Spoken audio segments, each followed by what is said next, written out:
25 years ago, Immanuel Lutheran Church received this beautiful organ through the dedicated hard work of our members who wanted to worship God through music. This summer, we're going to be taking a look at different aspects of our organ. Our first segment begins today, just taking a look at some of the basics of our organ. In future weeks, we'll have additional segments, and later this year, we'll have a special service recognizing this wonderful piece of music that we have. Dean, how would you describe Immanuel's organ? Well, the most obvious way to describe it is it's a pipe organ. Now, other churches may choose to have an electronic organ or a combination of electronic and pipe, but ours is a true pipe organ. So every sound that we hear is an original sound coming from a pipe, or if we're using the cymbal string or the bells. The other way to describe it, I'll go into more detail in a few minutes, but it is how the action takes place to actually make those pipes sound. But first, let's take a look at what gives those pipes their breath. What gives our organ its breath is basically a furnace blower. Now, years ago, this would have been done with a bellow system and some sort of a handle to pump that bellow. I recall a church that my great-grandfather first served in Freedom, Wisconsin. That organ still had its bellow system and the handle that you could play it with a manual pump. Now, my grandfather wanted to try to see what that was like, and I wasn't very nice to my grandfather. I pulled on every pipe that I could and played big, heavy chords, and he wasn't able to keep up. But this system is such that our organ never runs out of air. Also, to keep our air very stable, we've got a stabilizing system. As more and more air is demanded, you can see that the reservoir increases to provide more air. By the way, there is another organ nearby, a sister congregation in Wausau, Salem Lutheran Church. They have a mechanical action organ, similar to ours, but much larger. But they chose not to have this wind stabilizing system on their instrument. Dean, why didn't they go with the stabilizing system? The flexible winding is a particular sound that they were looking for. So when they let off with a large chord, the organ would kind of give a little bit of a bounce to it. And that they found to be a very desirable sound that they wanted. So the air leaves the stabilizing system, the reservoir, and it goes into the wind channel, which then directs part of the air to this chest. The wind channel continues up above to feed the chest up above. So the chest is where the pipes sit.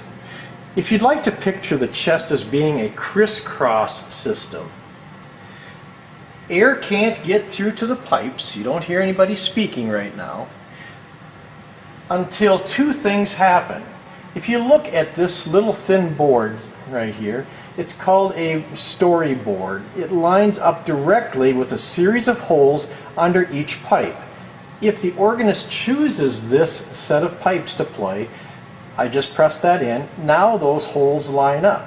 But you still don't hear any pipes speaking. That's because if you look on the back side here, there is a channel of air for every key.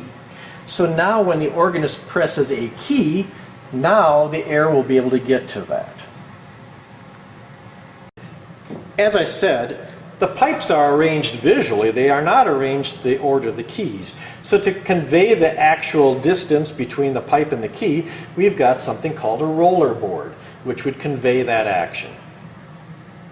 Tracker gets its name from these thin little wooden pieces called trackers. So it is a tracker action which conveys the motion of the keys all the way up to the chest to open the valve under the respective pipe. These trackers are for the pedal division.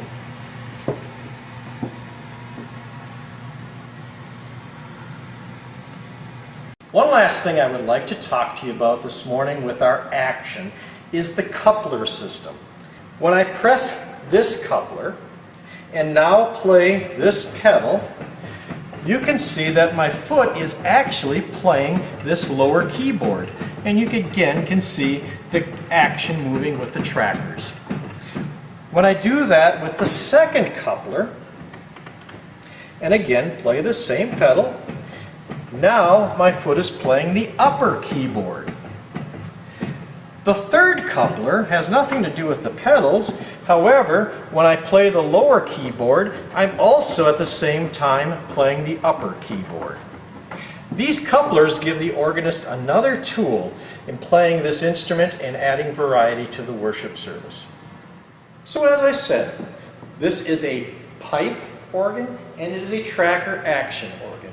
If you see on TV sometimes a detached console that is feet away or great distances away from the pipes, they're using some sort of electronic action. This again is a mechanical tracker action. And this system has been around for a very, very long time. In fact, the oldest playable organ dates back to 1435 in Sion, Switzerland. Dean, that's about 50 years before Martin Luther's birth. That would make our organ relatively young. It's just an infant by that standard. But if you think back to the choices that the organ committee made starting back in 1987 when they began their study, they chose an instrument that could very well last for generations upon generations. Maybe this organ will last as long as the 1435 organ in Sion, Switzerland.